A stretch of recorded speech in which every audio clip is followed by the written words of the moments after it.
What were pre-colonial African societies like?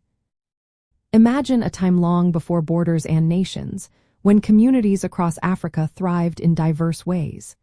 These societies were full of life, innovation, and rich traditions. They ranged from small groups of hunters and gatherers to mighty kingdoms and empires. Each had its own way of organizing life, shaped by the land and culture around them. Some societies built large kingdoms with kings or emperors at the top. The Mali Empire, for example, was famous for its wealth and learning centers like Timbuktu. The Ashanti Kingdom in West Africa had a powerful ruler supported by a council and military forces. These states could mobilize large armies, build cities, and resist outside invasions. They also had complex systems of governance and laws to keep order. Other societies were made up of city-states or smaller kingdoms. The Yoruba people built cities like Ife and Oyo, which were centers of trade and art. The Swahili city-states along the East African coast thrived on trade with traders from Arabia, Persia, and India. These places combined urban living with bustling markets and craftsmanship. They often traded gold, ivory, textiles, and spices, creating vibrant economies.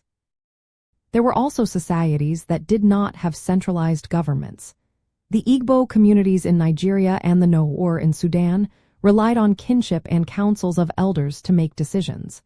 They used consensus and secret societies to keep peace and share power. These groups often valued community input and social harmony over strict hierarchy.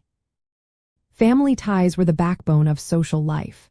Some societies traced descent through the mother, called matrilineal, like the Akan people. Others followed the father's line, called patrilineal, like the Zulu. Extended families and clans worked together to share land, labor, and resources. This helped communities stay strong and support each other. Economies in these societies were diverse. Many practiced farming, raising cattle, mining, or trading. They owned land communally, so everyone had access.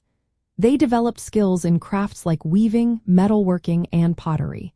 Trade routes like the Trans-Saharan road connected Africa to distant lands, spreading ideas, goods, and culture. Religion played a big role in daily life. Many believed in spirits, ancestors, and natural forces.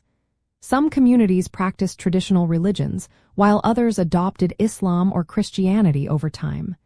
These beliefs influenced laws, festivals, and leadership, shaping their identities. Understanding pre-colonial African societies helps us see the rich heritage of African ancestors.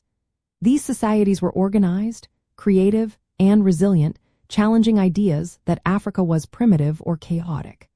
Recognizing this history helps trace African roots and shows how African civilizations contributed to the world. It reminds us that Black Americans today are connected to a long history of achievement and strength across the African continent.